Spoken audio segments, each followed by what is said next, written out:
audio jungle.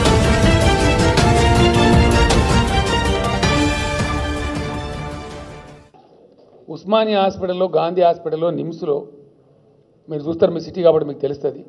Niloufer దవాఖానలో rural area నుంచి చచ్చిపోయిన వాళ్ళ బాధ వర్ణాతీతం. ఆ పీనుగు తీసుకుపోదామంటే కూడా చాలా కష్టం. పేదవాళ్ళు అప్పటికే డబ్బులు అయిపోతాయి, బిల్లు కట్టలేరు. అంబులెన్స్ వాళ్ళు చాలా రాక్షసంగా ప్రవర్తిస్తారు. చివరికి ఈరోజు గవర్నమెంట్ తరఫునే ఆ శవాలను తీసుకెళ్ళి వాళ్ళ ఊర్లో ఫ్రీగా రూపాయి ఖర్చు లేకుండా దించే కార్యక్రమం కూడా చేస్తాను టీఆర్ఎస్.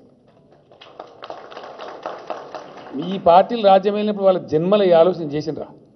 వాళ్ళ జీవితంలో 1,16,000 అమ్మాయి పెళ్లికి ఇచ్చిరా ఎప్పుడన్నా? అసలు ఆలోచన జరిగిందా కనీసం? హాస్టల్లో ఉండే పిల్లల కింద మంచాన హాస్టల్లో ఉండే పిల్లలు ఎవరండి? వాళ్ళు మన పిల్లలు, రేపటి తెలంగాణ. మనం ఉండం, వాళ్ళు ఉంటారు. That is tomorrow's Telangana. ఈరోజు హాస్టళ్లలో ఉన్నది ఎవరు? మన బిడ్డలు, మన జాతి బిడ్డలు. అదే జనరేషన్ రేపు ఉంటుంది మనం పోయిన తర్వాత ఉండేది. వాళ్ళు మంచి ఆహారం తిని మంచిగా వస్తే, బలంగా ఉంటే చాలా బ్రహ్మాండంగా ఉంటుంది రాష్ట్రం. దాంతో వాళ్ళకి ఇలా మంచి లేడీస్ వాళ్ళు ప్రెగ్నెంట్ ఉంటే వాళ్ళకి పెడతారు పాపం, అంగన్వాడీలో అక్కడిక్కడ. నాకు ముందర కూర్చో కొడతా అని చెప్పినేమని, ఇన్ని గ్రాములు నీ 100 గ్రాములు ఏంద్రా దొంగలకు పెట్టినట్టు. ఆఫీసర్ ఇన్ని గ్రాములు, ఏం గ్రాములు నాకు అర్థం, కడుపు నిండా పెట్టిస్తాను. అన్నం పెట్టని తెలియలేదారా నీ అమ్మ రాష్ట్ర ప్రభుత్వానికి? ఇన్ని గ్రాములు అన్ని గ్రాములు, ఆ గ్రాములు నీ 100 గ్రాములు ఎవరు ఎంత తింటే కడుపు నిండా పెట్టమని చెప్పి తిట్టి, ఆ గ్రాముల భాష నా ముందర మళ్ళీ మాట్లాడదని చెప్పి, పిల్లలకు, మహిళలకు, గర్భవతులైన మహిళలకు అన్నం పెట్టలేనంత దిక్కుమాలినతనంగా ఉంటుందండి. ఆలోచన లేక, దమాక్ లేక. నిజంగా పీపులే కన్సర్న్ అయితే, ప్రజలే కేంద్ర బిందువు అయితే పరిపాలనకు ఇవన్నీ జరుగుతాయి. ఈ పరంపర జరుగుతుంది, తప్పకుండా జరుగుతుంది. దానం నాగేందర్ గారు టీఆర్ఎస్లో చేసుకున్నట్టు దావా చేసుకున్నట్టు కాదు, కష్టం. బండెత్తుకున్నట్టే మొయ్యాలి, మరి ప్రజల బాధ మొయ్యాలి, ప్రజలకు నాయకత్వం వహించాలి తప్పకుండా. ఆయన సీనియర్ నాయకుడు, ప్రజల నుంచి వచ్చినోడు, చిన్న కార్యకర్త నుంచి ఉన్నప్పుడు నాకు తెలుసు. మన బ్రదర్ జగదీష్ కూడా నాకు తెలుసు. మాకు ఇప్పటి నుంచో పరిచయాలని, కష్టపడి పైకి వచ్చినటువంటి వ్యక్తి కాబట్టి ఇంకా ఫర్దర్ కష్టం చేయాలి.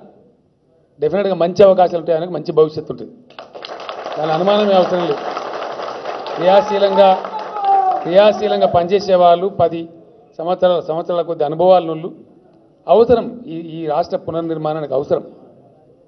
ఆయనకు వచ్చింది, ఆయనకు చాలా చేసిన పదవులు, ఎమ్మెల్యే చేసిన, మంత్రి చేసిన, చాలా సందర్భాలు చేసిన, పెద్ద పదవి లేక కాదు. ఓ మంచి జరుగుతుంది, నేను అందుకోసం నేను సపోర్ట్ చేయదలుచుకుంటున్నాను అని చెప్పి బాజాప్తాగా నేను చెప్పిండు కారణాలన్నీ. మేము హార్ట్ఫుల్గా వెల్కమ్ చేస్తాం నాగేంద్ర గారిని, తలసాని గారు అన్నారు. సంస్కారం, మేము ఒక్కరమే ఉండాలి, ఇంకెవ్వరు రావద్దు, కుప్పకాడ మేమే కావాలంటే మన రకంలో ఉండరు. ఎవరు పని చేయడానికి వచ్చినా, ఎవరు కష్టం చేస్తామన్నా, అది టీఆర్ఎస్లో ఉన్న గుణం. నేను చెప్తున్నా, ఆ సంస్కారం. మంచిగా పనిచేసే వాళ్ళు తప్పకుండా చేసి, తప్పకుండా ఇంకా 10 మందిని జమ కావాలి. ఇది నేను ఏమంటున్నా అంటే, దయచేసి మీరు అర్థం చేసుకోవాల్సింది, మన రైతు దేశానికి ఆదర్శమైన రైతు కావాలి. కడుపు నిండా సంతోషంగా తిని మంచిగా కంటి నిండా నిద్రపోయేటువంటి రైతు ఉండే తెలంగాణ కావాలి. వెల్లువలాగా పెట్టుబడులు వచ్చి ఎవ్వరికి పడితే వాళ్ళకు ఉద్యోగం దొరికేటువంటి పరిస్థితి ఉండాలి. మన యువతకు చిన్నదో పెద్దదో బిచ్చమెత్తుకోకుండా, పిచ్చోలాగా రోడ్ల మీద తిరగకుండా అంత పెద్ద ఎత్తున పెట్టుబడులు రావాలి, పారిశ్రామికీకరణ జరగాలి. ఐటీ రంగంలో మనం బాగా ఇంకింత ముందుకు పోవాలి. ఒక్కొక్కటి మనం అన్ఫోల్డ్ చేసుకుంటూ పోతున్నాం. కరెంటు చాలా భయంకరంగా ఉండే పరిస్థితి. టీఆర్ఎస్ రాకముందు 58 ఏళ్ళు వాళ్ళే పరిపాలన చేశారు, వేరే ఎవడో చేయలే కదా.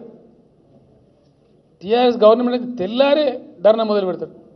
అసెంబ్లీలో నిన్నటి దాకా మీరే ఉన్నారు కదా పోయి, మేము ప్లగ్లో ఏలు పెడితే వస్తుందా కరెంట్? ఓ 4 నెలలు 3 నెలలు కావాలి కదా చేయాలంటే. కాదనుకున్నారు వాళ్ళు. ఒక్కటే ఒక విషయం దయచేసి మీరు కూడా ఆలోచన చేయాలి, డిస్కషన్ పెట్టాలి జనంలో. 6 నెలలలో ఎవరు ఊహకంచని విధంగా బ్రహ్మాండంగా చేసుకుంది. ఇచ్చే పవర్ కూడా మామూలు పవర్ కాదు, ట్రాన్స్ఫార్మర్ కాలదు, మోటార్ కాలదు, హై క్వాలిటీ పవర్ సప్లై చేసుకుంటాం ఈరోజు. ఆనాడు కరెంటు ఉంటే వార్త, కరెంటు వస్తే వార్త, ఇలా కరెంటు పోతే వార్త. ఆ పరిస్థితి రివర్స్ అయిపోయింది. ఇది వాళ్ళు ఊహించలేదు, ఇది జరుగుతుందని అనుకోలేదు.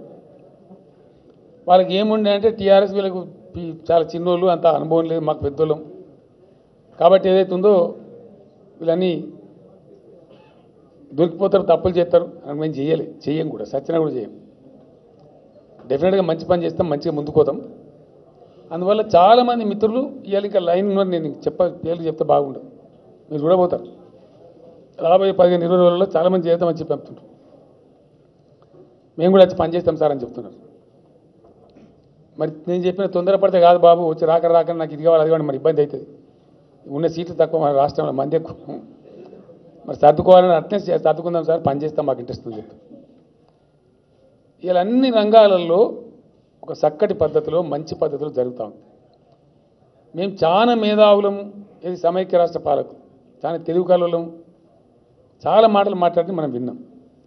మరి గీమందం పని ఇప్పుడు తెలంగాణలో చేసిన పని మీరు ఎందుకు చేయకపోతే, మీరు ఎందుకు చేయాలి? కరెక్ట్ 30 ఏళ్ళు ఏడిపించారు కదా రైతాంగాన్ని, ప్రజలను 30 సంవత్సరాలు బాధ పెట్టారు. ఇలా టీఆర్ఎస్ ప్రభుత్వం చేసిన పని ఎందుకు చేయలేదని అడుగుతా ఉన్నా. ఇలా ఏ నోరు పెట్టుకొని మీరు మాట్లాడతారు?